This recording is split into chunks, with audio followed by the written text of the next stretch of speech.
have equal rights and opportunities.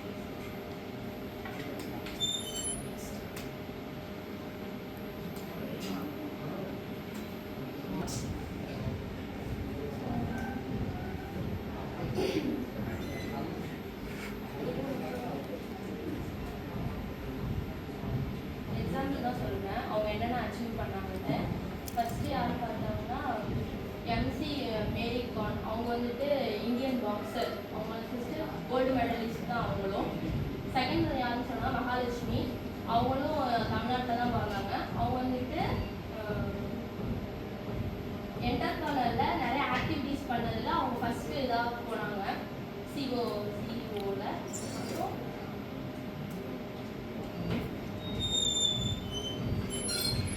சரண் கமல் அவங்களும் வந்துட்டு சிஓவில் first CO மேனேஜராக ஃபஸ்ட்டு போனாங்க. அதுவும் தமிழ்நாட்டில். women face பண்ணுற challenges சில எக்ஸாம்பிள் சொல்கிறேன். அதில் ஃபர்ஸ்ட் ஒன் வந்து லேக் ஆஃப் பொலிட்டிக்கல் ரெப்ரஸன்டேஷன். அதாவது பாலிட்டிக்ஸில் வந்து உமனோட பங்களிப்பு இப்போ கொஞ்சம் இன்க்ரீஸ் ஆகுது, ஆனால் இன்னும் 50-50 அந்த ஸ்டேஜில் வரல. ஸோ அது ஒன்று. இன்னொன்று வந்து gender based violence.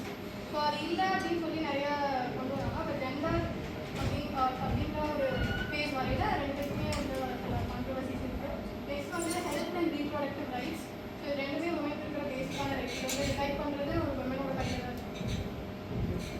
Some of the challenges such as gender discrimination and lack of access to education, since we know that most women and men are not given equal rights to education, and also economic inequality such as salaries, etc. These are faced by women in other ways.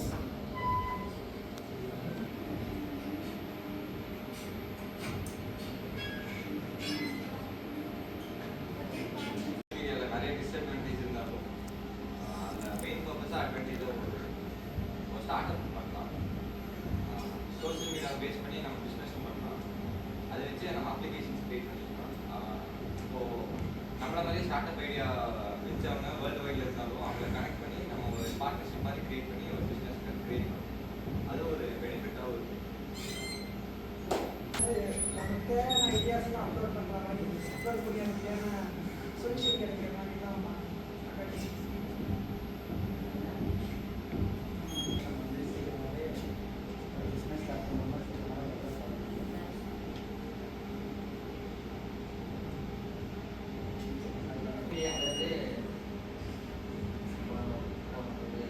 பழைய காலத்தில் வந்து பொருட்கள்லாம் வந்து நேரடியாக வாங்கி ரேட்லாம் வந்து நம்ம பேசி வாங்கலாம்.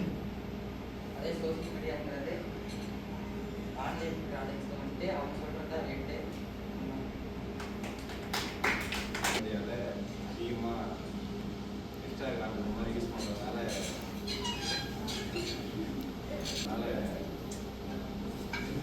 ரீடிங் லெசன்ஸில் யூஸ் பண்ணுறோம்.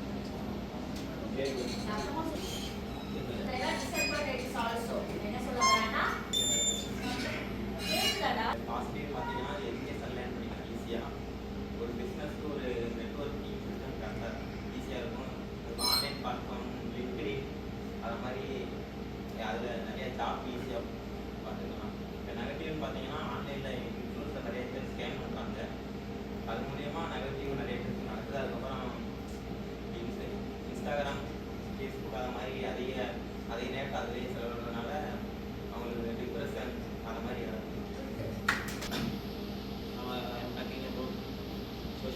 சோஷியல் மீடியானா நீங்கள் ஒரு Instagram, WhatsApp, Facebook, social media நிறைய சோஷியல் மீடியா இருக்குது.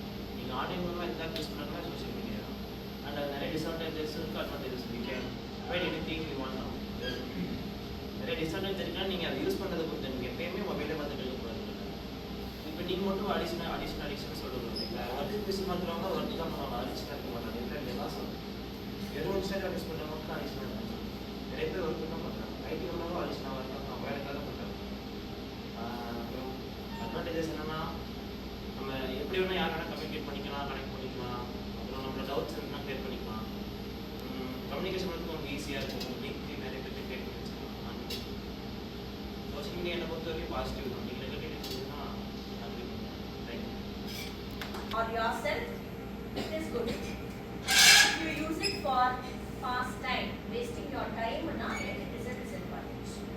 If fruitfully wonders. Within within a small span of time, in your place, you can do business. Is it not? இங்கே உட்காந்துட்டே நீ வந்து இந்த வேர்ல்டில் இருக்கிற எந்த கண்ட்ரியும் எந்த சிஇஓ கூடயும் கனெக்ட் ஆகலாம், மெசேஜ் அனுப்பலாம், you can get benefit out of it. So make this platform a fruitful one, fruitful for the betterment of individual.